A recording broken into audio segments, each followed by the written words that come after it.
I am only interested in transcendence. Transcendence from the normative, daily, kind of like consciousness experience, living experience. You know, the concept of religion comes from religiere, to rebind. But what is it to bind back to? What is it to rebind? And that's that transcendent experience. It's to rebind this physical body into the transcendent body that we are in potentia. And so what do we do? And what do we do to do that? We have to get out of the normative daily kind of like consciousness. How does one do that? And quite frankly, you can do it anyway. But you have to spend some time there. You just don't snap into it. It's the same thing if you go for a run. You won't get this, out of consciousness, out of body, transcendent experience in the first 5 minutes of the run. You'll get it after you're, what they call the second wind. When you lose your first consciousness, you have to warm up first. But quite frankly, most people stop before they've completely warmed up. The warm-up is to get you into this transcendent consciousness. Same thing today, I played piano. When you sit down, you don't get in there right away. I'm writing songs. I'm not like in the secondary experience. I'm playing in the first, and all of a sudden after 20 minutes, boom, there's a secondary experience. And that comes after a warm-up. You see? You have to lose your daily consciousness to get into what I'm obviously now calling secondary experience. And the same thing happens in tennis. You warm up.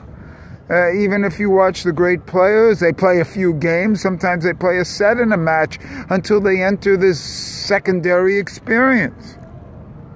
This when they lose their original daily self and enter into what's sometimes called a zone. But not a zone, just a secondary experience.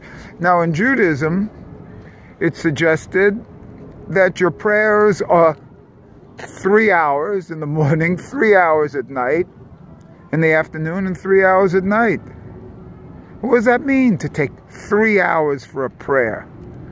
Well, at the first set, you're supposed to meditate for an hour, then pray for an hour, and then meditate again.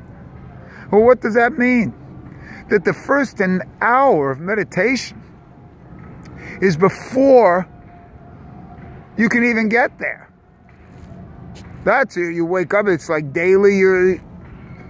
Before you get there, you have to meditate an hour. Then the prayer is kind of like in that secondary experience. And then after that, then you bring it down. You meditate into the world after that. You bring that secondary experience back into the world, which is an even higher experience. So the key is to warm up in whatever you do.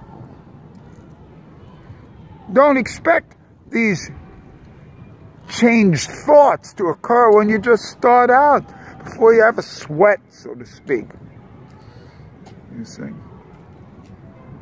So that's my thing now for life in general.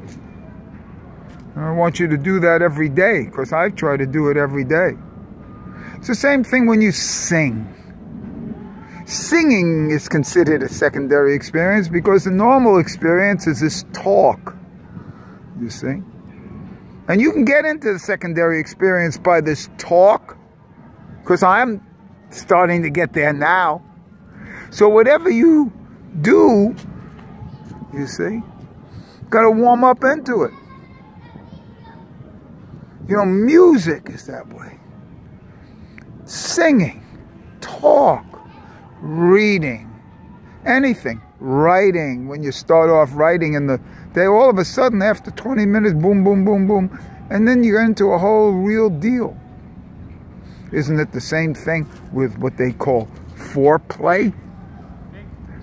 So the point is to get into that level of the secondary, you see, is what you have to warm up. The warm up is the out of the ordinary into the secondary. So we start in the ordinary and we move into the secondary experience. And this is this transcendent experience, transcending our daily norms. And this is a beautiful thing. And that's what life is, isn't it?